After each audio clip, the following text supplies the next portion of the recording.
స్తోత్రం. హల్లెలూయా.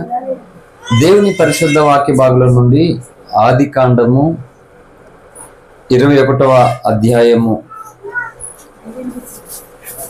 8వ వచనాన్ని చదువుకుని దేవుని యొక్క వాక్యాన్ని ధ్యానం చేసుకుందాం. ఆ పిల్లవాడు పెరిగి పాలు విడిచెను. ఇస్సాకు పాలు విడిచిన దినమందు అబ్రాహాము గొప్ప విందు చేశాను. ఈ పరిశుద్ధ వాక్య భాగం దేవుడు మన వెనుకడిలో ఆశీర్వదించును గాక.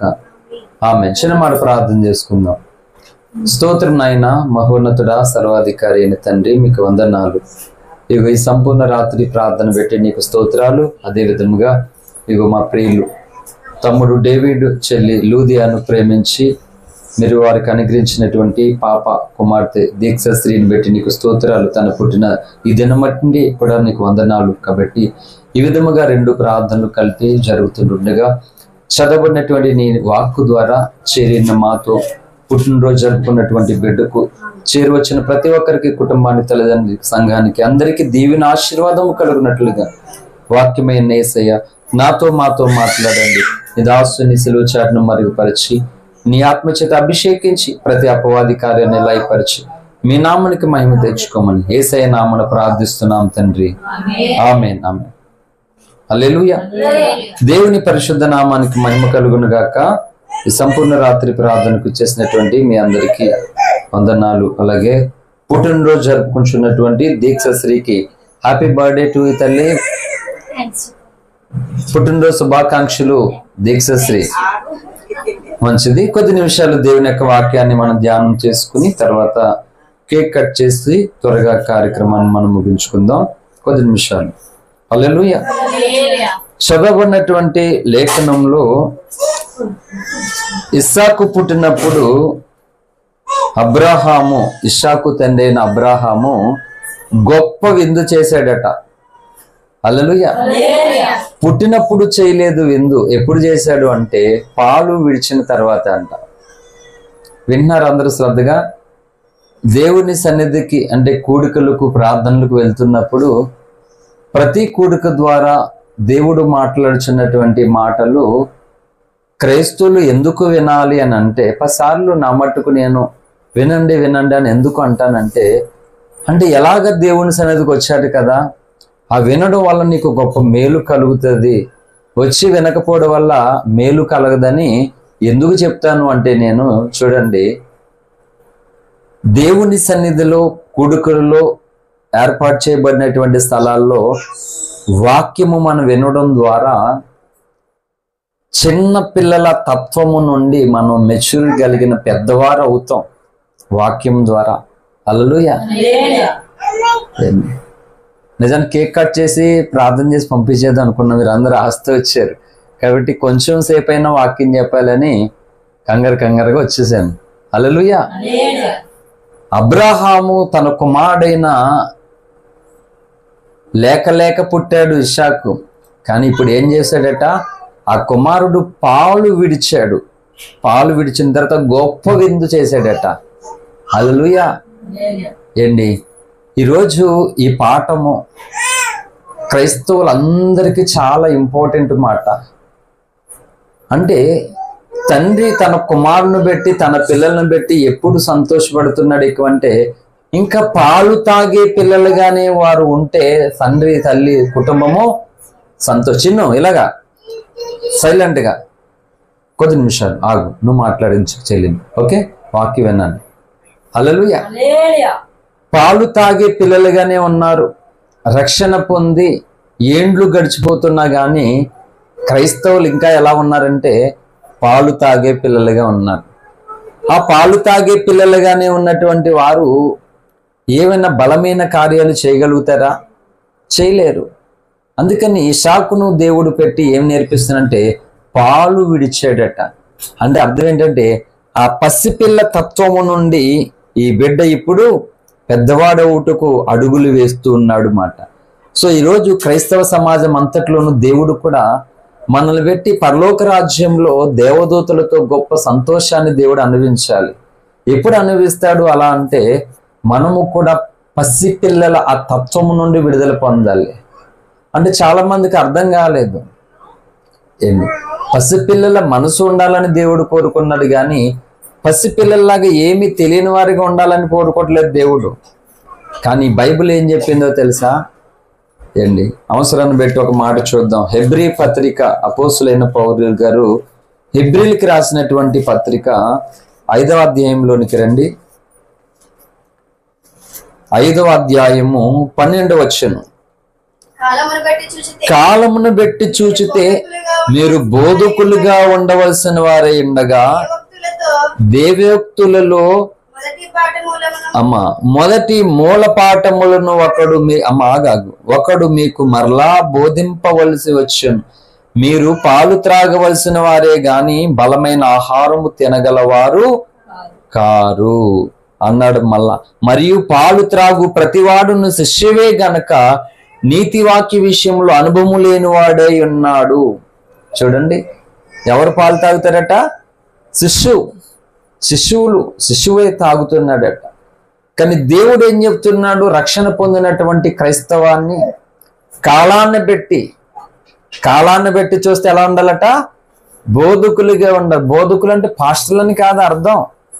అంటే నువ్వు వింటున్న సంగతులను గూర్చి, నువ్వు చూస్తున్న సంగతులను గూర్చి సాక్షివై ఉండాలి, ఇతరులకు తెలియచేయవలసిన వారై ఉండాలి.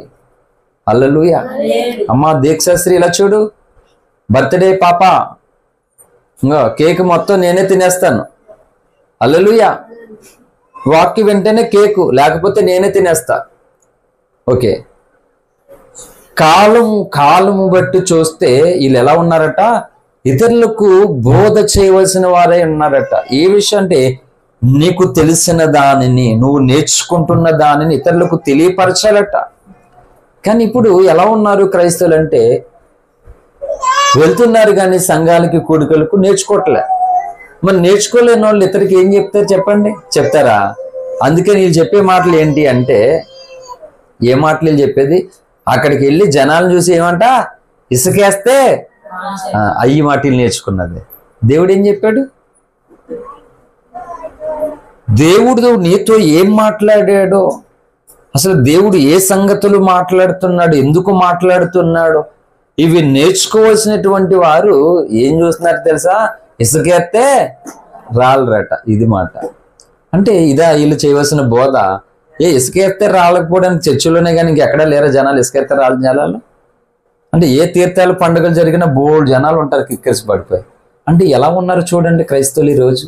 అంటే వాళ్ళని బట్టి దేవుడు ఆనందిస్తాడండి? సంతోషిస్తాడా? వీళ్ళను రక్షించుకున్నందుకు, వీళ్ళ కొరకు నేను రక్తము కార్చి ప్రాణం పెట్టి వీళ్ళ కొరకు అవమానాలు పొందానని దేవుడు సంతోషపడతాడు? వాళ్ళ కోసం సంతోషపడలేడు. కనుక కాలాన్ని బట్టి చూస్తే, అంటే వీళ్ళు రక్షణ పొందినటువంటి దినాలను చూస్తే వామ్మో చాలా కాలమైంది. ఆ కాలాన్ని బట్టి వీళ్ళు బోళ్ళు సంగతులు విన్నారు కదా, చాలా సంగతులు విన్నారు, వాళ్ళు బోళ్ళు సాక్ష్యాలు విన్నారు. అంటే విన్న సంగతులన్నిటిని బట్టి ఇతరులకు ఆ బోధ చేయవలసిన వారే ఉన్నారట. కానీ ఇప్పుడు ఎలా ఉన్నారట? మూలపాఠాల్లో, దేవోక్తులలో మొదటి మూలపాఠాలు చెప్పవలసిన వారు అన్నారు. ఇంకా రక్షణ అనుభవాల కోసమే మాట్లాడుతున్నారు, ఇంకా బాప్తిజమాల కోసమే మాట్లాడుతున్న పరిస్థితి. కనుక పాలు తాగు ప్రతివాడు ఎవడంట? శిష్యువేనంట. హల్లెలూయా. పాలు తాగు ప్రతివాడు శిష్యువే. అక్కడ ఉన్నారట ఇంకానే. అంటే దేవుడు మనల్ని శిష్యులాగా చూడాలనుకోవట్లేదు. హల్లెలూయా. ఇప్పుడు నాకు పాప ఉంది, 10 నెలలు వచ్చినాయి, 10 సంవత్సరాలు వచ్చినా పాప ఏం చేస్తుందంటే పాలు తాగుతుందండి వాళ్ళ అమ్మని అని చెప్తానా నేను? హ్యాపీ. అప్పుడు నాకు చెప్తే ఎలాగా? 10 సంవత్సరాలు ఏంటండి, 10 సంవత్సరాల పాలా? అరే ఇది బ్యాడ్ హ్యాబిట్. అంటే ఇంకా పాపకి ఏమి మైండ్ ఏమీ ఎదగలేదు, అంటే మెచ్యూరిటీ లేదు, ఎవరు మెచ్చుకోరు. అలాగనే ఇస్సాకు పుట్టిన ఆ దినములు గడిచిన తర్వాత తండ్రి ఇప్పుడు ఆనందపడుతున్నాడు. ఎంత అంటే పాలు విడిచిన ప్రాయంలోనికి వచ్చాడట. హల్లెలూయా. పాలు విడిచినటువంటి ప్రాయంలోనికి వచ్చేసాడు, గొప్ప విందు చేశాడట. ఈరోజు దేవుడు కూడా అంతే. క్రైస్తవ సమాజం ఇంకా ఎలా ఉన్నారంటే పాలు త్రాగే వాళ్ళుగానే ఉన్నారట. హల్లెలూయా. మరి పాలు త్రాగే వాళ్ళుగా ఉంటే బలమైన ఆహారం ఎప్పుడు తింటారు వీళ్ళు? బలమైన ఆహారం తినలేని వారు బలమైన పనులు చేస్తారా? యేసు రక్తం చిందించి ప్రాణం పెట్టి తిరిగి లేచింది ఎందుకు? ఇంకా పాలు తాగి అక్కడే కూర్చునే వాళ్ళన్నా? కాదు కాదు. అందుకే అపోస్తులైన పౌలు గారు చెప్తారు, కొరింథీయులకు రాసినటువంటి మొదటి పత్రిక 13వ అధ్యాయము 11వ వచనం, నేను పిల్లవాడినై ఉన్నప్పుడు పిల్లవాని వలె మాట్లాడుతుని. అమ్మ పిల్ల, పరిగెట్టక పిల్ల, కొంచెం జాగ్రత్త. నేను పిల్లవాడినై ఉన్నప్పుడు పిల్లవాని వలె మాట్లాడుతుని, పిల్లవాని వలె తలంచి తిని, పిల్లవాని వలె యోచించి తిని. ఇప్పుడు పెద్దవాడినై పిల్లవాని చేష్టలు. ఆమేన్, హల్లెలూయా. చూడండి, భక్తుడైన పౌలు ఇస్తున్న సాక్ష్యము. నేను పిల్లవాడిగా ఉన్నప్పుడు పిల్లవాని చేష్టలు చేసి తిని, పిల్లవాని వలె మాట్లాడితేని, పిల్లవాని వలె ప్రవర్తించి తిని. కానీ ఇప్పుడు ఏంటంట, నేను పెద్దవాడినైతిని, పిల్లవాని చేష్టలు మానివేసి తిని. కానీ మానలేదు ఇప్పుడు క్రైస్తవులు కదా, మానలేదు.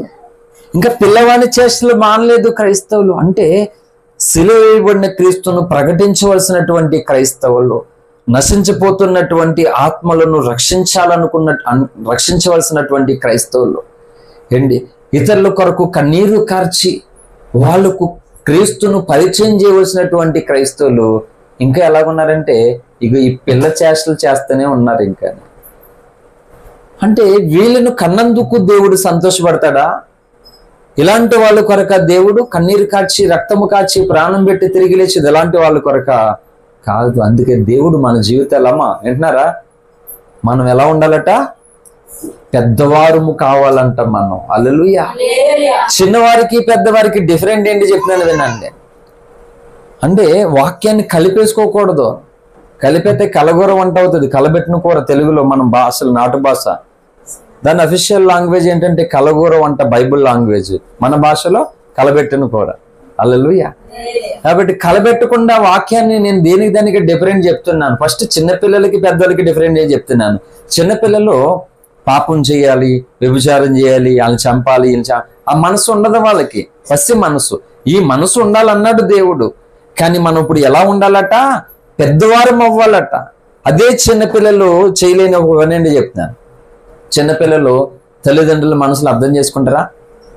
పుట్టినరోజు వచ్చింది, సపోజ్ నా పుట్టినరోజు వచ్చింది, నువ్వు బట్టలు కొంటావా కొనవా, నాకు మ్యాచింగ్ గాజులు, మ్యాచింగ్ కిప్పులు ఏంటి, మొత్తం అన్ని చెప్పులు matching matching matching, washing powder, Nirma అన్నట్టుగా మ్యాచింగ్ ఉంటే నాకు బర్త్డే, లేకపోతే వద్దు, అన్ని మ్యాచింగ్ కావాలా ఏంటి.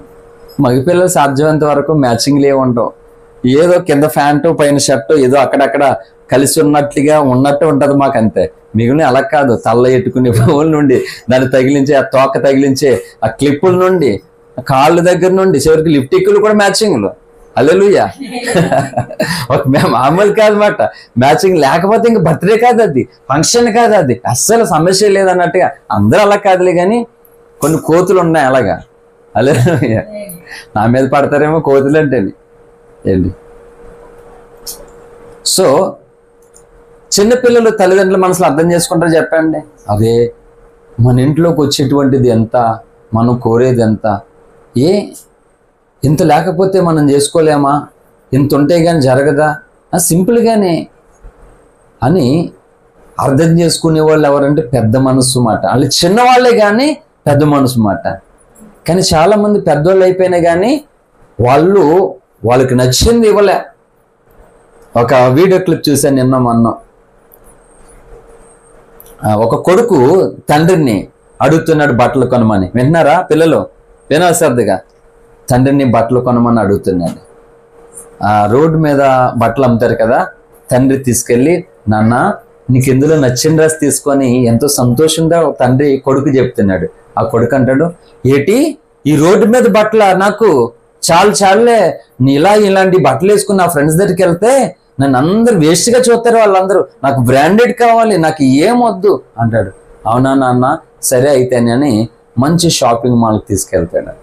షాపింగ్ మాల్ తీసుకెళ్ళి, బాబు మా బాబుకి మంచి బట్టలు చూపించండి అంటాడు.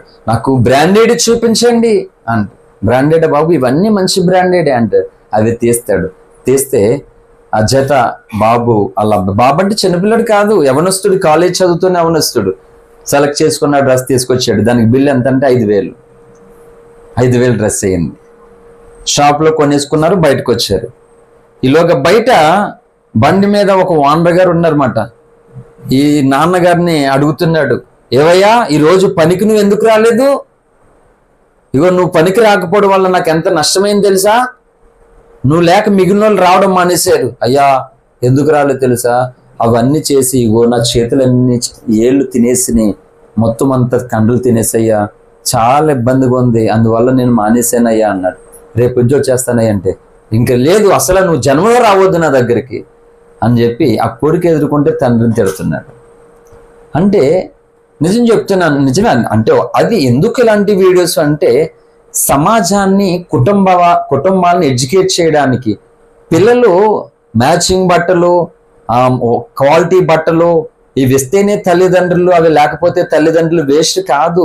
తల్లిదండ్రులు అర్థం చేసుకుని వాళ్ళు జీవిస్తున్న జీవితాలను అర్థం చేసుకుని ఆ జీవితాలలో పిల్లలు ఒదిగిపోవాలి మాట. హల్లెలూయా. అంతేగాని మనకు నచ్చినే ఇస్తేనే అమ్మ, నచ్చినే ఇస్తేనే నాన్న, లేకపోతే ఇంకా వాళ్ళు వేస్ట్, వాళ్ళ అమ్మా నాన్న చాలా బెస్ట్, ఏం అడిగితే ఇచ్చేస్తారు, మా అమ్మా నాన్న వేస్ట్, ఇలా పిల్లలు మాట్లాడకూడదు దయచేసి. అండి అందరి కుటుంబాలు ఒకలాగా ఉండవు, అందరి జీవితాలు ఒకలాగా ఉండవు. కాబట్టి సాధ్యమైనంత వరకు తల్లిదండ్రులు తమ పిల్లలను సంతోషపెట్టడం కొరకు, చదివించుకోవడం కొరకు, వాళ్ళు మంచి బట్టలు ఇవ్వడం కొరకు అసలు వాళ్ళు బట్టలు కొనుక్కుని ఎన్ని రోజులు అయిపోతుందో ఏంటి. వాళ్ళ సరదాలు సంతోషాలు కూడా ఏమీ ఉండవు. ఆ మిగిలినటువంటి ఆ పిల్లల సంతోషాలే ఇవ్వడం కొరకు వాళ్ళు ఎంత కష్టపడి ప్రయాసపడి ఇబ్బంది పడతారు. కాబట్టి అర్థం చేసుకోవట్లేదు. క్రైస్తవ పిల్లలు అలాగే తయారయ్యారు, దరిద్రంగా మాట. తల్లిదండ్రుల కష్టాలను అర్థం చేసుకోవట్లేదు. వీళ్ళు అనుకున్నవన్నీ ఇస్తే మంచివాళ్ళు, ఇవ్వకపోతే మంచివాళ్ళు కాదు. అంటే ఇటువంటి వీడియోస్ ఎందుకు అంటే సినిమాలు చూసి పాడైపోతున్నారు. రోజు ఇటువంటి వీడియోస్ చూస్తే కనీసం కొంతమందికి ఎడ్యుకేట్ అవుతారు అన్నమాట. వాళ్ళు మారుతారు, మారే అవకాశాలు వస్తాయి. 5,000 రూపాయలు డ్రెస్ లేకపోతే బయట ఎవడు రానియడా? అంటే నీ బట్టలు చూసి నిన్ను రాణిస్తున్నాడు, బట్టలు చూసి స్నేహం చేస్తున్నాడు అంటే అది అంత డేంజర్ వాడు. నీ బట్టలు చూసి నీ కాళ్ళకి వేసుకుని చెప్పులు కూర్చి స్నేహం చేస్తున్నాడు అంటే అది నిజమైన స్నేహమా? అవి నిజమైన స్నేహాలు కాదు, అవి నిజమైన బంధుత్వాలు కాదు, అవి నిజమైనటువంటి ప్రేమలు కానే కాదు అసలు. నువ్వు తినే తిండి, ఉండే ఇల్లు, తిరిగేటువంటి వాహనాలు, వేసుకునే బట్టలు చూసి స్నేహం చేసేటువంటి వాళ్ళు ఎవరు మంచి స్నేహితుడు కాదు. వాళ్ళందరూ కూడా నీ మనసును చూసి నీతో స్నేహం చేసే వాళ్ళే రియల్ స్నేహితులు, రియల్ ఫ్రెండ్స్ వాళ్ళందరూ. అటువంటి స్నేహితులు దొరికితే జీవితకాలం అంత ప్రాణాలు పోయేంత వరకు వాళ్ళతో స్నేహాన్ని కొనసాగించాలి, కాపాడుకోవాలి. ఈరోజు డమ్మీ స్నేహాలు, డమ్మీ ప్రేమలు, డమ్మీ బంధుత్వాలు కనబడుతున్నాయి. అంటే మాసిపోయిన అన్ని కూడా మంచి కనబడట్లేదు. ఇప్పుడు ప్రతి దాంట్లో డూప్లికేట్ వచ్చేసినట్లుగా ఇప్పుడు అన్ని కూడా అన్ని దాంట్లో డూప్లికేట్ అన్నమాట. కాబట్టి ఈ నా మాటలు వింటున్నటువంటి యువత, పిల్లలు, లైవ్ ద్వారా ఉంటున్నటువంటి వ్యక్తులు పిల్లలుగా ఉండొద్దు, పెద్దవాళ్ళు అవ్వాలన్నమాట. అయ్యో బర్త్డే వచ్చేస్తుంది, బిడ్డకి ఏం కొనాలని తల్లిదండ్రులు బాధపడుతుంటే ఆ మాటలు వింటున్నటువంటి పిల్లలు ఏం చేయాలి? నా బర్త్డేకి ఇప్పుడు ఎందుకు మీరు అంతా ఆలోచిస్తారు? వద్దు. ఉన్న దాంట్లో ఇక పోయిన సంవత్సరం క్రిస్మస్కి కొనుక్కున్న డ్రెస్ ఉందిలే, జనవరికి వేసుకున్న డ్రెస్ ఉందిలే, ఒకసారి వేసుకున్నాను, అది ఆ డ్రెస్ చాలు నాకు, పర్వాలేదు, దానికే ఉంది. మీ డ్రెస్ ఉంటేనా 200 రూపాయలు ఏదో కేక్ తెచ్చుకొని సరదాగా పోసేసుకోవచ్చులే, అంతేగాని 2,000 రూపాయలు ఖర్చు పెట్టి ఏమీ చేయక్కర్లేదు, పర్వాలేదు, ఏం కాదు అనే మనసుతో మాట్లాడుతున్నారు ఇంకో పిల్లల తల్లిదండ్రుల్ని. నిజం చెప్పండి, వాళ్ళు ఎంత హ్యాపీగా ఫీల్ అవుతారో. అయ్యో నా బిడ్డ చూసావు నేను కష్టపడుతుందని ఇలా మాట్లాడుతున్నారు, కనీసం ఏదోలో చేయాలని వీళ్ళు అడగకపోయినా మంచి డ్రెస్ కొనిస్తారు వాళ్ళు. అలా శక్తికి మించి చేస్తారు ఎప్పుడు కూడా తల్లిదండ్రులు. కాబట్టి యువత పిల్లలు అర్థం చేసుకోవాలి పేరెంట్స్ అని. హల్లెలూయా. అంతేగాని బయట బోర్డు ఫ్రెండ్స్ వాళ్ళు వేసుకునే చెప్పులు, వాళ్ళు వేసుకునే మ్యాచింగ్స్, వాళ్ళకి మనకి ఇంట్లో పేరెంట్స్ ఇవ్వలేదని వాళ్ళతో కంపేర్ చేసుకోవద్దు. వాళ్ళ జీవితాలు వేరు, మన జీవితాలు వేరు. మనకున్న జీవితాల్లోనే మనం ఏంటో చూపించాలి. చెప్పాను మొన్న, అంతకుముందు 2 వారాల క్రితం మెసేజ్లో 10th క్లాస్ ఒక అమ్మాయికి 606 మార్కులు వచ్చినాయి. మన కాకినాడ అమ్మాయికి చెప్పాను 600 మార్క్స్ వచ్చాయి 10th అని. అయితే అమ్మాయి ప్రైవేట్ స్కూల్లో చదివినటువంటి అమ్మాయి. మన ఆంధ్రాలోనే ఈ చుట్టుపక్కల పరిసర ప్రాంతాల్లోనే ఇంకొక అమ్మాయి 598 మార్కులు వచ్చినాయి. ఆ అమ్మాయి ఎక్కడ చదివిందంటే గవర్నమెంట్ స్కూల్లో చదివింది. ఇప్పుడు 600కి 600 వచ్చిన అమ్మాయి మెచ్చుకోవాలా, లేకపోతే 598 వచ్చిన అమ్మాయిని మెచ్చుకోవాలంటే నేనైతే 598 వచ్చినటువంటి అమ్మాయే హిస్టరీ అని చెప్తా. ఎందుకంటే ఇది గవర్నమెంట్ స్కూల్లో చదివింది అమ్మాయి. గవర్నమెంట్ స్కూల్ అన్ని మార్క్స్ రావాలంటే మాటలా రావు, అసలు రావడానికి అవకాశం లే. కానీ ప్రైవేట్ స్కూల్లో ఎలాగైనా వస్తాయి. కానీ గవర్నమెంట్ స్కూల్ అయితే ఎవడు లెక్కేస్తాడో? ఎవడో లెక్కేయలేదు. ఆ అమ్మాయి తల్లిదండ్రులకి ఎంత పేరు తీసుకొచ్చిందో. అంటే అంటే అర్థమైంది ఇప్పుడు, ఒక గవర్నమెంట్ స్కూల్లో చదువుకున్న వాళ్ళు కూడా ఎన్ని మార్క్స్ వస్తాయా అని ఆశ్చర్యపోయేలాగా సమాజాన్ని ఆలోచింపేలా చేసింది. అందుకని ఒకటి చెప్తున్నాను ఏంటంటే, మనం వేసుకుంటే బట్టలు చూస్తేనే అవతలో లేదో మెచ్చుకుని చేసుకుని అంత నథింగ్, చెత్త చెదారు అంతా. మనం ఉండే ఇల్లు, మనం వేసుకునే బట్టలు, తిరిగే వాహనాలు అవేమీ కాదు. కానీ ఈ సమాజం మన వైపు చూసేలాగా మనం ఉన్న స్థితిలో నుంచే మనం బ్రతకాలి. హల్లెలూయా. అంతే తప్ప కానీ కట్టుబట్టలు దీంట్లో కాదు మాట చూసేది. హల్లెలూయా. కాబట్టి ఉన్న స్థితిలో నుండే అరే వాళ్ళ స్థితి ఆశ్చర్యపోయాను, వీళ్ళు ఏదో చాలా గొప్పోళ్ళు, చాలా ధనవంతుల కుటుంబం అనుకున్నానే. అవునా, వీళ్ళు చాలా మిడిల్ క్లాస్ ఫ్యామిలీయా? అమ్మో, అంటే మిడిల్ క్లాస్ ఫ్యామిలీలో నుంచి కూడా కొన్ని ఆణిముత్యాలు కనబడాలి సమాజానికి. హల్లెలూయా. నాశ మామూలు కొట్టి ఉండేది నాకు చిన్నప్పటి నుంచి. నా చదువులో పల్లెటూరులో పుట్టే, అడవి ప్రాంతంలో పుట్టాను. కానీ నా జీవితం ద్వారా కొంతమంది నా వైపు చూడాలి. అంటే నా వైపు చూడాలంటే నన్ను గొప్పోడని మంచి కాదు. అంటే ఒక పల్లెటూరులో నుండి కూడా ఒక సాధారణమైన కుటుంబంలో పుట్టినటువంటి వ్యక్తులు కూడా ఏమైనా చేయగలరు, సాధించగలరు అని ఏదో ఒకటి చెయ్యాలని నేను అనేవాడిని. మా పిన్ని కూతురితో, మా చెల్లితో నేను ఏమనేవాడిని తెలుసా? ఆ చెల్లి గుర్తుందో లేదో తెలీదు. నేను ఏ రోజుకైనా సరే నా చదువు ద్వారా, నేను చదువుతున్న చదువు ద్వారా నా ఫోటో కొన్ని ఫ్లెక్స్లో, పాంప్లెంట్లో పడేలా చేసుకుంటాననేవాడిని నేను. హల్లెలూయా. ఈరోజు యూట్యూబ్, ఫేస్బుక్ లో నా ఉంటే కొంతమంది భాషల్లో నాకు అప్పుడప్పుడు గుర్తొచ్చి నవ్వుకుంటా. నేను మా చెల్లితో అనేవాడిని, మాట్లాడితే తనకు పెళ్ళి అయ్యే వరకు అనేవాడిని మా పిన్ని కూతురుతోటి మాట. ఇద్దరిది సేమ్ బర్త్డే మాది. మా ఫ్యామిలీస్ లో 3 బర్త్డే ఒకటే రోజు. ముగ్గురిది, ఒకరిది ఒకటి కాదు. చెప్తున్నాను, ఏదో రోజున ఇలాగా పాంప్లెంట్లో, పేపర్లలో నా ఫోటో వచ్చేలాగా నేను చేస్తాను అని. ఎందుకంటే ఇక్కడే ఉండిపోకూడదు. రోగంతో ఉన్నాను, పల్లెటూరులో పుట్టాను, మిడిల్ క్లాస్ ఫ్యామిలీ పుట్టాను కాబట్టి మనం ఎవరికి కనబడకూడదు, మనం గుంపులో గోయిందలో అనుకోలేను నేను. అందుకే నేను పోటీగా చదవడానికి నేను ఇష్టపడేవాడిని అన్నమాట. చాలాసార్లు అడిగేవారు నన్ను, మీ పేరెంట్స్ ఏం చేస్తారు? My father is no more, my mother is house wife, లేకపోతే లేబర్ వర్క్ చేస్తుందని చెప్తే, అవునా అలా ఆశ్చర్యపోయారు. అసలు మా నాన్నగారు లేరనే సంగతి చాలా మంది తెలియదు నా చదువుల్లో. నేను పేషెంట్ అనే సంగతి డిగ్రీ కాలేజ్ ఫ్రెండ్స్కి, టీచర్స్ కూడా తెలియదు. చెప్తున్నాను, అవి కాదు ఇంపార్టెంట్. నువ్వెవరో నీకు తెలియాలి. ఫస్ట్ ఆఫ్ ఆల్ నువ్వేంటో నీకు తెలియాలి. ఈ రోజు నీకు ఏంటో తెలుసుకోవట్లే. నువ్వేంటో నీకు తెలియాలి, నువ్వెవరో నీకు తెలియాలి. నువ్వెవరో నీకే తెలియనప్పుడు ఇంకొక ఎవరు తెలుస్తుంది? ఈరోజు నేనెవరినో నేను తెలుసు. I'm the son of God. Hallelujah. I'm the servant of God. నేను ఒక దేవుని కుమారుణ్ణి, దేవుని సేవకుణ్ణి. ఆయన్ని చూపించాలంటే నేను కనబడాలి కదా. మొదట నేనే కనబడకపోతే ఆయన ఎలా చూపెడతాను? యోహాన్ అంటాడు, ఈ లోకంలో ఉన్నవాడి కంటే నాలో ఉన్నవాడు గొప్పవాడు. అంటే నువ్వు కనబడితేనే కదా నీలో ఎవరు ఉండేది, ఏంటో నువ్వేంటో తెలిసేది. అందుకే అంటున్నాను, నిన్ను కనబడాలి. మొదట నువ్వు దేవునికి కనబడాలి. దేవునికే నువ్వు కనబడకపోయినప్పుడు లోకానికి నువ్వేం కనబడతావు? మోషే 40 రాత్రులు 40 పగలు సీనాయి పర్వతం దగ్గర దేవుడితో గడిపొచ్చాడు. ఏంటి మండుతున్నటువంటి పొదలో, ఇంకా సీనాయి పర్వత అనుభవం లేనటువంటి మోషే మండుతున్న పొద దగ్గరికి వెళ్ళాడు. ఆ అగ్ని చూశాడు, ఆ మంట చూశాడు. ఎప్పుడైతే దేవుని మహిమను చూశాడో మోషే, అదే మోషేని సమాజం తర్వాత చూసేలాగా దేవుడు చేశాడు. అందుకని నువ్వు దేవుని స్వరాన్ని వినాలి, దేవుని శక్తిని చూడాలి, అనుభవించాలి. ఏంటి నీ గదిలో, ప్రార్థనా గదిలో దేవుడు దిగి రావడం చూడాలి. ఇలాంటి వ్యక్తిగతంగా దేవునితో స్నేహం నీకు ఏర్పడాలి, ఒక బంధుత్వం నీకు ఏర్పడాలి, ఒక రిలేషన్ ఏర్పడాలి. అవన్నీ నువ్వు కలిగిన నాడు నిన్ను సమాజానికి దేవుడు చూపెడతాడా? ఏంటి కొన్ని వందల రాత్రులు, నిద్రలేని రాత్రులు, దేవుడు నేను ఆ రాత్రులు ఏ రాత్రి చచ్చిపోతానో తెలీదు. అటువంటి పెనుగులాటతో ప్రార్థనలు గడిపేటువంటి నేను ఈరోజు సోషల్ మీడియా ద్వారా కొన్ని వేల మందికి తెలిసేలాగా, ఏంటి గొప్ప వాళ్ళు, ధనవంతులు, బలవంతులు, గవర్నమెంట్ ఉద్యోగంలో, సెంట్రల్ గవర్నమెంట్ జాబ్లు ఎంతో మందికి తెలుస్తున్నటువంటి రోజు ఏంటి ఆయన కారణం మాట. అందుకంటే నన్ను ఆయనతో నీ అనుభవం ఉండాలి, ఆయనతో నీకు ప్రత్యేకమైనటువంటి ఒక అనుభూతి ఉండాలి, ఆయనతో నడక నీకు ఉండాలి. పాటలో కాదు, నీతో నేను నడవాలని అండి పాటలు పాడుకుంటూ వెళ్ళిపోవడం కదా. ఈరోజు యువత అక్కడే ఆగిపోతుంది మాట.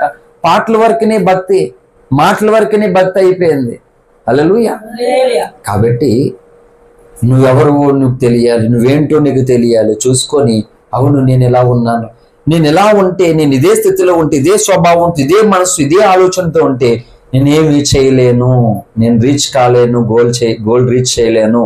కాబట్టి అని నువ్వు మారాలన్నమాట, నువ్వు మారాలి. దాన్ని ఏముంటుందంటే నేను పెద్దవాడిని అయ్యాను. హల్లెలూయా. కాబట్టి భక్తుడు ఇస్తున్న సాక్ష్యం ఏంటంటే నేను చిన్నపిల్లవాడిగా ఉన్నప్పుడు చిన్నపిల్లవాడు మాట్లాడితేని, చిన్నపిల్లవాడిని వాళ్ళ తలంచితేని, చిన్నపిల్లవాళ్ళు ప్రవర్తించేది అన్ని చెప్పాడు. కానీ ఇప్పుడు ఏం చేశాడట, నేను పెద్దవాడినై చిన్నపిల్లవాడిని చేష్టలో మానివేసి తిని. హల్లెలూయా. కాబట్టి కానీ ఇంకా పాలు తాగుతున్న వయసులోనే ఉన్నారంట. భాషలు అయిపోయారు, సీనియర్ పాస్టర్లు అయిపోయారు, బోధకులే, నాయకులే, సీనియర్ విశ్వాసులే, ఇంకా పాలు తాగే వయసులో ఉన్నారు.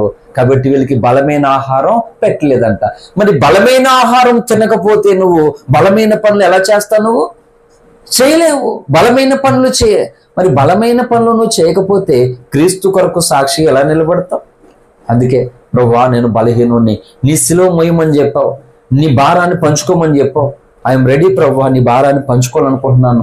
నువ్వే చెప్పావు కదా, నేను పంచుకోవాలనుకుంటున్నాను ప్రభువా. నీ మనసును నేను ఎరుగుతూ ఉన్నాను, కాబట్టి నీ మనసును ఎరిగి నేను పని చేయాలనుకుంటున్నా. నాకు అర్థమైంది. చాలా మంది బోధకులకు అర్థం కాలేదు. నువ్వు ఎంత బాధపడుతున్నావు, నువ్వు ఎంత నలిగిపోతున్నావు, సమాజం కొరకు నువ్వు ఎంత ప్రాణం పెట్టావో, రక్తము కార్చావో, తిరిగి లేచావో, రాబోతున్నావు, ఎన్నో అవమానాలు పొందావు. నాకు అర్థమైంది ప్రభువా. కాబట్టి నాకు అర్థమైందని నేను చెప్పాలనుకుంటున్నాను, నాకు అర్థమైన దాని కొరకు నేను బ్రతకాలనుకుంటున్నాను. ప్లీజ్ హెల్ప్ మీ ఫాదర్, నాకు సహాయం చేయండి, నేను బలహీనుడిని, నాకు ఎవరూ లేరు సహాయం చేయడానికి అని నా ప్రార్థనలో పోరాడేవాడిని, గోజాడేవాడిని, ప్రార్థన చేసేవాడిని. ఏంటి చాలా మందికి నాకు నాన్నగారు లేరనే సంగతి తెలియదు నేను చదువుకున్నటువంటి ప్రాయంలో. హల్లెలూయా. అంటే అలా ఆ విధంగా మా అమ్మ పెంచింది, ఆ విధంగా మా అమ్మ కష్టానికి వృధా కాకుండా మేము పెరిగా, మేము అలా చదువుకున్నాం. దేవుడు దొరికాడు, ఆశయానికి కావాల్సిన ధైర్యం వచ్చింది, నా గమ్యాన్ని చేరగలిగినటువంటి ఒక నిరీక్షణ కలిగింది. హల్లెలూయా. కాబట్టి పాలు త్రాగుతూ ఉన్నారంటే క్రైస్తవ జనాభా ఈ రోజు పసికిందలాగా ఉండిపోయారు, పసిపిల్లలే ఉండిపోయారు.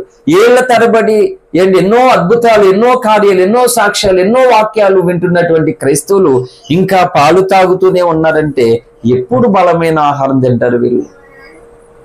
అంటే బలమైన ఆహారం తినకపోతే వీళ్ళు, ఇప్పుడు నేను ఏదో చేసుకున్నాను పని, నా కొడుకు నా కూతురికి ఇంకా నేను ఈరోజు ప్రార్థన నేను కూర్చుంటాను, మీరు ఆ పని చేశారా, నువ్వు వెళ్ళి బయటకు అయిచేయి, అమ్మ నువ్వు ఇంటికి చక్కబెట్టని నా కూతురికి నా కొడుకు చెప్పాను అనుకో, అలా మహా అయితే ఇలా చూసి నవ్వుతుంది నా కొడుకు, ఇదో స్మైల్ ఎత్తుంది నా కూతురు, అంత తప్ప ఇంకా నాకు ఏమీ పని జరగదు. ఈ రోజు క్రైస్తవులు కూడా అలాగే ఉన్నారు. యేసయ్య ముందుకు వచ్చి హల్లెలూయా మహిమ, కరెంట్ పోయినప్పుడు హల్లెలూయా స్తుతి మహిమ అంటే కరెంటు పోతేనే మహిమ. బ్రతుకులో ఎలుగులో ఉన్న నీవు నేను దేవునికి మహిమ చెల్లించాలి, దేవుడు నా ద్వారా మహిమ పొందాలని ఎందుకు కోరుకోవడం లేదో క్రైస్తవులు? హల్లెలూయా. ఏండి ఎంత కృప చూపించాడో దేవుడు. మీరు వస్తారనే ఆశతో ఏంటి ఇంక చిత్రం ఏంటంటే అడిగిన పని డబల్ అవుతుందన్నమాట. వెళ్తున్నటువంటి పని నేనేమో తొందరగా రావాలని చెప్పేసి నేను మీకోసం ఆశతో వచ్చాను. నిజం చెప్పినా ఏంటి మీరు వచ్చేస్తారని నేను ఎంత తొందరగా వచ్చానంటే ఇంకా పొద్దునుంచి స్నానం చేయలేదు ఇప్పటికి. హల్లెలూయా. పొద్దుంచి పని చేస్తూనే ఉన్నాం, ఇప్పుడు ఇంకా స్నానం చేసుకోలేదు, పెళ్లి కొడుకులే రెడీ అయ్యాను. అంటే స్నానం ముఖ్యమా వాక్యం ముఖ్యమా? ఇప్పుడంటే నాకు వాక్యమే ముఖ్యము, అందుకే ముఖం కడిగేసుకుని పెళ్లి కొడుకులే రెడీ అయిపోయి వచ్చాను. కాబట్టి స్నానం చేయలేనందుకు ఇది ప్రసంగం చేయడానికి పనికిరాడని దేవుడు అంటాడా? పోనీ మీరు అంటారా?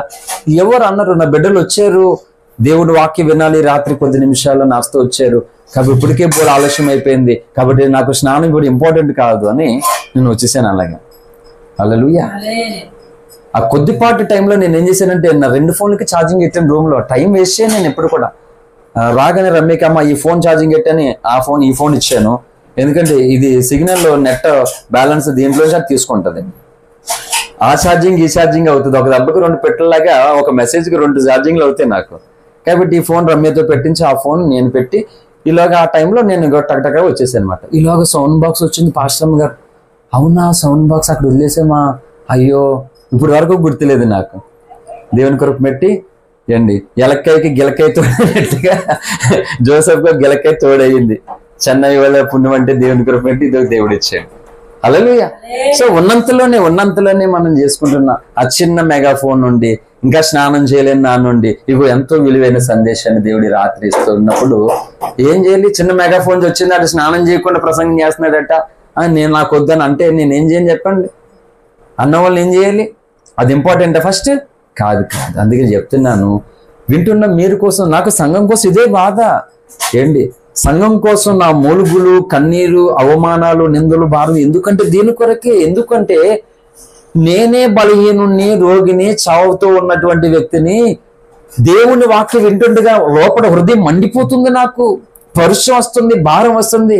అరే క్రైస్తవ జీవితం అంటే ఇదా? కాదే, ఇలా బ్రతికేస్తున్నావు, ఇలా బ్రతకాల, అమ్మో ఇలా ఉండకూడదు అయితేనని రోషం తెచ్చుకుని ఉపవాసాలు నేర్చుకున్నాను, ప్రార్థన నేర్చుకున్నాను. సువార్తను ప్రకటించాలని ఎండకెండి వానకి తెలిసి నిందలు, అవమానాలు, గాయాలు, వేదనలు, వెన్నుపోట్లు, మోసం, రకరకాల. ఎందుకంటే చిన్న పిల్లవాడుగా ఉండిపోకూడదు. నేను పెద్దవాడిని అయ్యాను. యేసయ్యా నువ్వు బాధపడుతున్నావు కదా, నువ్వు బాధపడకూడదు యేసయ్యా. నాకు అవమానం కలిగినా పర్లేదు, కానీ నీకు అవమానం కలుగుతుంటే నేను ఊరుకోను, నా వల్ల కాదు భరించడం అని. కన్న తల్లిని ఎవరైనా ఏమన్నంటే కోపం వస్తున్నట్లుగా యేసయ్య కోసము అటువంటి వ్యతిరేకత కలుగుతున్నప్పుడు రోషం వస్తుంది, కోపం వస్తుంది, బాధ వచ్చేస్తుంది. అందుకని అన్ని నోటితోనే చెప్తాం మనం. అందుకని ఉపవాస దీక్షలతోటి, కన్నీళ్లతో, ప్రసవేదలతో, యేసయ్యా నిన్ను నమ్మి ఇంకో ఇలా బ్రతుకుతున్నారయ్యా, నిన్ను నమ్మి ఇన్ని సంవత్సరాలు అవుతుంది, నిన్ను నమ్మేస్తున్నారు ప్రతి స్థలంలోనూ. అక్క ఇవన్నీ చూసి నేను ఇలా ఉండిపోకూడదు ప్రభువా, ఏదోడు చెయ్యాలి. అందుకే బలహీనలు వాడుకుంటానన్నావు కదా, నన్ను వాడుకో యేసయ్యా. కనీసం అప్పుడైనా నాకంటే జ్ఞానవంతులకి, బలవంతులకు కొంచెమైనా సిగ్గొచ్చి ఒక రోగిని, ఒక బలహీనుని ఇలా దేవుడు వాడుకుంటే నేను బలవంతురాలని, నన్నెందుకు దేవుడు ఆడుకోడని వాళ్ళైనా ప్రార్థనలు ఎదుగుతాయి. వాళ్ళైనా ఇంకా నాకంటే ఏదైనా ఎక్కువ చేయాలనుకుంటారు ప్రభు అని. నేను కొంతమంది బలహీనంగా ఉన్నవాడిని బలపరచాలనుకుంటున్నాను అంతే. మిగిలిన ఎవరితో నేను పోటీ పడట్లా. నాకు దేవుడు దొరికాడు, దేవుడు మనసు ఏదో కొంచెం అర్థమైంది. ఆ అర్థమైన మనసు నీకు అర్థం అవ్వాలి అని నా తాపత్రయం, నా ప్రసంగాలు, నా పాటలు, నా ప్రార్థనలు, నా బాధ, నా స్నేహం, నా ప్రేమ అన్ని దీని కొరకే తప్ప ఇతరుల కంటే నేను గొప్పవాడిని కానీ, ఇతరుల చాతకన్నులని కానీ దేది నా టాపిక్ కాదు. అది నా ఉద్దేశము కానీ కాదు. ఒకటి చెప్తున్నాను, నువ్వు చిన్నపిల్లగా ఉంటే యేసయ్య మనసు నీకు అర్థం కాదు. ఒక బాధ్యత కలిగిన సేవకుడు, ఒక భారం కలిగినటువంటి సేవకుడు చేస్తున్న పని ఏంటో అర్థం కాదు. అందుకే ఈరోజు సంఘాలు చాలా మంది ఎలా ఉన్నారు? వాళ్ళు ఎందుకు వస్తారో తెలియదు, ఎందుకు వెళ్తున్నారో తెలియదు, రావడం వాళ్ళ ఇష్టం, వెళ్ళిపోవడం వాళ్ళ ఇష్టం, ఏది అర్థం చేసుకోరు. అమాస పుణ్యం కింద కనబడుతుంది. కానీ అర్థమైన వాళ్ళు ఆగుతారా? సైలెంట్ ఉండగలుగుతారా? అర్థమైన వాళ్ళు ఉండగలుగుతారా? ఉండరు. దైవజనుడు ఒక్కడు బాధపడుతున్నాడు, కష్టపడుతున్నాడు, ప్రయాసపడుతున్నాడు. అయ్యో నేను కలిసి ప్రార్థించాలి, నేను సహకారిగా ఉండాలి, నేను ఏదొకటి చెయ్యాలి. అంత వేదన పడి దైవజనుడు వాక్యం ఇస్తుంటే నేను అలా ఉండిపోకూడదు, నేను ఆ వాక్యాన్ని తగిన వ్యక్తిగా ఎదగాలనుకున్న వాళ్ళు ఎవరు? పెద్దవాళ్ళు. హల్లెలూయా. కాబట్టి రాత్రి ఇస్సాకు పాలు విడిచినప్పుడు తన తండ్రి అయిన అబ్రాహాము గొప్ప విందు చేశాడట. ఎందుకంటే నా కొడుకు శిశుతత్వం నుండి ఇప్పుడు కొంచెం పెద్దవాడయ్యాడు, పాలు మానేశాడు, స్కూల్కి వెళ్ళే వయసు వచ్చేసింది. నా కొడుకైతే నా కూతురి కోసం పాలు త్యాగం చేసేసాడు. మా రంజిత్ పాల్గాడు నా కూతురి కోసం పాలు త్యాగం చేశాడు. నిజానికి వాడు వయసుని పెట్టి చూస్తే చిన్నాడు, కానీ నా కూతురిని పెట్టి చూస్తే పెద్దోడాడు. కొన్ని రోజులు ఆగితే మా చెల్లికి పెళ్లి చేస్తాను అంటాడనమాట. అంత పెద్దోడిగా ఆలోచించేస్తున్నాడు ఆడు. అప్పుడే ఒకసారి బాధ వస్తుంది, అని చూస్తుంటే నాకు కన్నీరు వస్తుంది. అయ్యో ఆడు చాలా చిన్నపిల్లాడు పాపం. అంటే వసంత వల్ల ఆడు పెద్దోడి కింద అయిపోయాడు మాకు దృష్టి. అలాగనే యేసయ్య వల్ల నువ్వు నేను పెద్దోళ్ళు అయిపోయి సమాజానికి. మొన్న చోట అన్నారు, ఎక్కడ నువ్వు పాస్టర్ గారువా,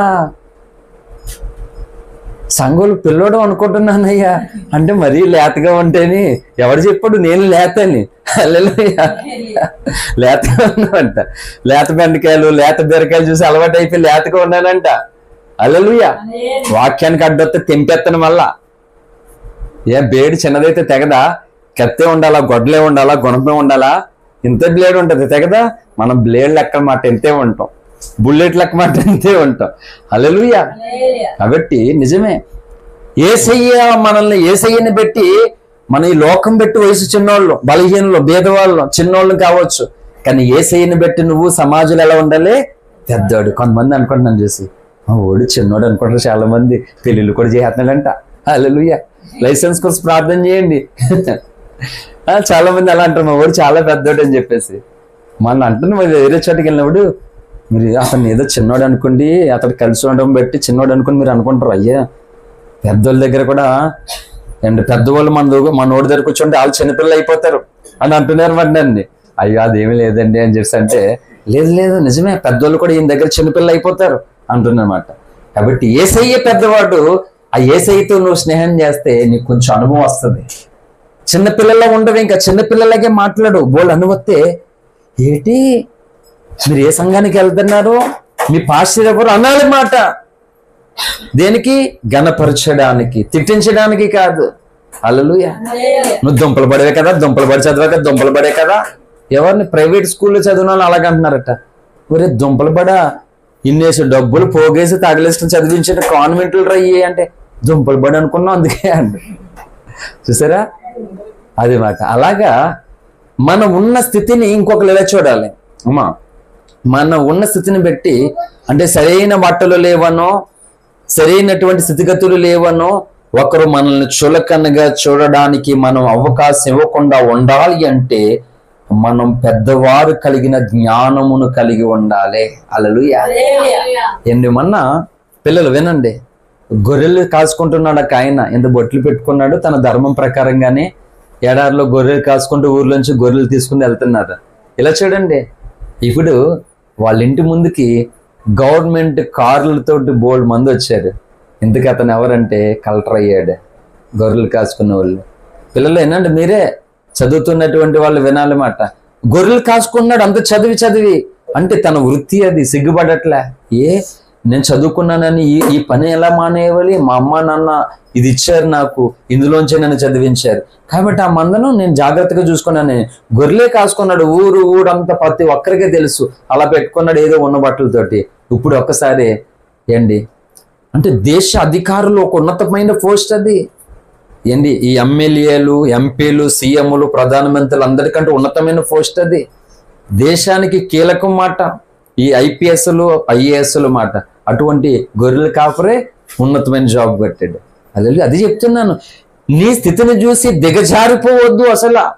మనం ఈ స్థితిలో ఉంటే ఇక్కడ పుడితే ఇక్కడ ఇలాగే ఉండిపోవాలి మనం నూతుల కప్పలాగా. అందుకే దైవజన్ రంజిత్ తోఫిర్ గారు ఏమన్నా తెలుసా, మనం బావిలో కప్పలుగా ఉండొద్దు, సముద్రంలో తిమింగలాలో ఉండాలంట. మరి చెప్పండి ఎలా ఉన్నారు ఈ రోజు, ఎలా ఉండాలనుకుంటున్నారు? కప్పలాగా ఉంటారా? బ్యాక్ అంటేనే వర్షాకాలం వచ్చినప్పుడు బ్యాక్ అంటే కప్పలు. హల్లెలూయా. తిమింగలాలు ఎలాగుంటే మొత్తానికి బోట్లని కూడా వాడల్ని కూడా పడగొట్టేస్తామాట. మనం అలాగే దేవ విరోధమైనటువంటి మేము జ్ఞానవంతులు, మేము ధనవంతులు, మేము బలవంతులు, అది ఇదని అహంతో గర్వంతో విర్రవీగి దేవుని ఆజ్ఞకు వేరుగా ప్రవర్తిస్తున్నటువంటి వ్యక్తులను తిమింగలాలు వాడలను పగలగొట్టినట్లుగా మనం పగలగొట్టాలన్నమాట. హల్లెలూయా.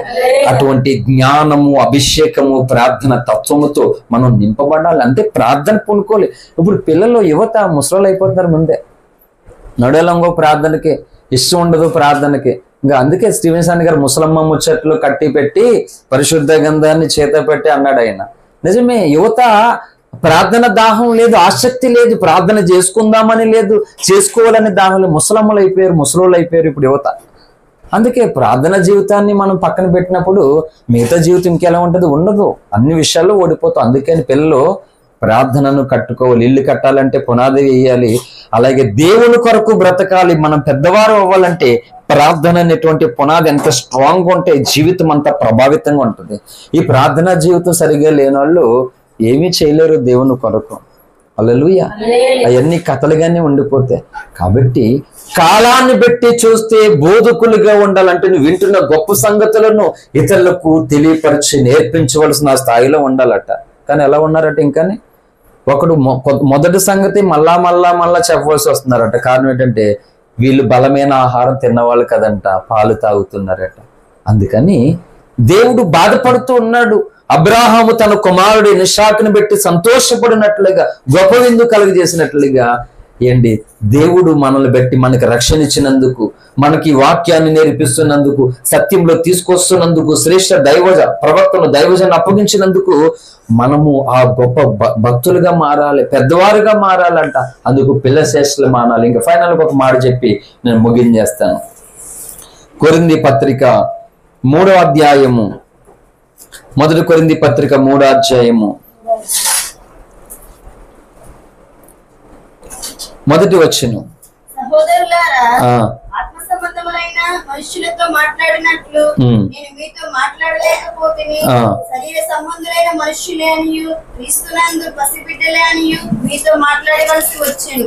అప్పటిలో మీకు బలము చాలకపోయినందున పాలతోనే మిమ్మల్ని పెంచలేని గాని అన్నముతో మిమ్మల్ని పెంచలేదు. మీరు ఇంకను శరీర సంబంధులు ఉండటం వలన ఇప్పుడు మీరు బలహీనులు ఉన్నారు కారా. చాలండి, ఫైనల్ గా ముగిస్తున్నాను. ఏమంటున్నాడు? పాలతోనే పెంచవలసి వచ్చిందంట, అన్నం పెట్టలేదట. అంటే అన్నం పెడితే వీళ్ళకి అరగదు మాట, అంత చిన్న పిల్లల మాట వీళ్ళు. అందుకే కదా ఇప్పుడు మనం అన్నప్రాసం ఎప్పుడు చేస్తాం? కనీసం 6వ నెల నిండాలి కదా, 6 అయిపోవాలి, 6లోకి రావాలి, అప్పుడు చేస్తాం అన్నప్రాసం. అంటే కొంచెం ఏదైనా మెత్తని పదార్థం పెట్టడానికి అవకాశం ఉంటుంది అన్నమాట. అంటే రోజు క్రైస్తవ సమాజాలండి చూడండి, ప్రార్థనా గుడికి వెళ్ళడం రావడము ఏదో టైం పాస్ గా అయిపోతుంది భక్తి తప్ప, గాని బలమైన ఆహారం తినట్లే. అందుకే వాక్యాన్ని ప్రేమించట్లేదు క్రైస్తవులు. ఇప్పుడు చాలా సంఘాలు చూస్తుంటాను, చాలా మంది క్రైస్తవులు చూస్తాను. ఎంతంటే నేను చెప్తున్నాను, 100కి 90% మంది క్రైస్తవుల్లో వాక్యాన్ని ప్రేమించరు, వాళ్ళు వాక్యాన్ని ఇష్టపడరు. టైంపాస్ మాట, వాక్యం చెప్పేసరికే ఏంటి అంతసేపు పాటలు పాడతారు ఆసక్తితోనే, అంతసేపు ప్రార్థనలో అలా కూర్చుంటారా. కరెక్ట్గా వాక్యం సరికి వచ్చేసరికి ఇష్టం ఉండదు జనాలకి. సెల్ ఫోన్లతో ఒకరు తిరగడాలు, ఒకరు రకరకాలుగా. అంటే అర్థం ఏంటంటే బలహీనులు అని అర్థం మాట. ఈరోజు సంఘాల పరిస్థితి అలాగే ఉంది. వాక్యం కొరకు దాహం కలిగి ఉండాలి, వాక్యాన్ని నేర్చుకోవాలి, బలమైన వాక్యం నాకు కావాలి, బలమైన వాక్యాహారం నేను తినాలి, దేవుని కొరకు బలముగా నేను బ్రతకాలి అని దాహం ఏమి లేదు. అఫీషియల్ గా ఏదో ఫ్యాషన్ గా పండుగలు వస్తే ఏదండి మార్కెట్ లో వస్తువులు కొనుక్కుంటాం, బట్టలు కొనుక్కుంటాం, అట్లుగా చర్చెస్ కి టైం పాస్ లాగా వెళ్ళడం రావడం అంతే. వీళ్ళందరూ ఎవరని చెప్తుందంటే బైబిల్, వీళ్ళందరూ పసిపిల్లలే. వీళ్ళకి దైవజనుడు మనసు అర్థం కాదు, వీళ్ళకి దేవుని మనసు అర్థం కాదు. అలా అర్థం కాలేనప్పుడు వీళ్ళు బలమైన కార్యాలు దేవుడు ఎలా చేస్తారు వీళ్ళ జీవితాల్లో? వీళ్ళు బలమైన పనులు సమాజంలో సంఘాలు ఎలా చేస్తారు దేవుడి కొరకు? కాబట్టి ఇస్సాకు పాలు విడిచినప్పుడు అబ్రాహాము గొప్ప విందు చేసినట్లుగా మనము కూడా వాక్యములో, భక్తిలో, ప్రార్థనలో, విశ్వాసంలో, మారుమ అన్నిటిలో ఈ పసికందు తత్వము నుండి పాలు విడవాలి మనమును. హల్లెలూయా. పాలు విడిచి దేవుని కొరకు మనం పెద్దవారు కావాలి. అప్పుడు దేవుడు మనసు అర్థమవుతుంది, దేవుడు ఏం చేయమంటున్నాడు, ఏది చేయదంటున్నాడు అది క్లియర్ గా అర్థమవుతుంది మనకి. అలా అర్థం అవ్వాలనేదే దేవుని యొక్క చిత్తము, కోరిక. కాబట్టి ఇది పుట్టినరోజుకును ఆల్నేటి ప్రార్థనకు కావలసినటువంటి బలమైనటువంటి వాక్యాహారము. హల్లెలూయా. కాబట్టి పాలు విడిచినటువంటి పిల్లలు తర్వాత ఆహారం తిని ముందుకు సాగినట్లుగా ఇంతవరకు మన జీవితాల్లో క్రైస్తవ సమాజం ఆలకించాలి. ఇంతవరకు భక్తి చేస్తున్నారు, ప్రార్థనకు వెళ్తున్నారు, ఆ పసికందులాగా పాలు తాగేటువంటి వాక్యాలు గాక ఇప్పుడైనా బలమైన వాక్యం నాకు కావాలి, బలమైన వాక్యంతో నేను ఎదగాలి, దేవుని కొరకు బలముగా అయిన కార్యాలు నేను పూనుకోవాలనేటువంటి దాహము, తృష్ణ, తీర్మానం, సమర్పణ క్రైస్తవ సమాజానికి ఉండాలని దేవుడు కోరుకుంటున్నాడు. కాబట్టి టైం పాస్ కొరకు క్రైస్తవులుగా దేవుని సంఘాలకి వెళ్ళొద్దు, రక్షణలు పొందొద్దు, మీటింగులకి వెళ్ళొద్దు. పసితత్వము నుండి పెద్దవారు అవ్వి దేవుని కొరకు ఈ లోకంలో బ్రతకాలని సమర్పణ తీర్మానం మనం చేసుకుని ఇస్సాకుని బట్టి అబ్రాహాముకు గొప్ప సంతోషము కలిగినట్లుగా మనల్ని బట్టి మన కన్న తండ్రి అయిన దేవునికి కూడా గొప్ప సంతోషం, ఆనంద, ఘనత కలుగునట్లుగా మనం అటువంటి దేవభక్తి సాధన చేద్దాం. అటువంటి కృప పరిశుద్ధాత్మ దేవుడు మనందరికీ అనుగ్రహించునుగాక. ఆమేన్, ఆమేన్. Thank you. అందరికీ వందనాలు. ఒకరు ప్రార్థన చేయండి, ఇంకా సమయం లేదు గనక.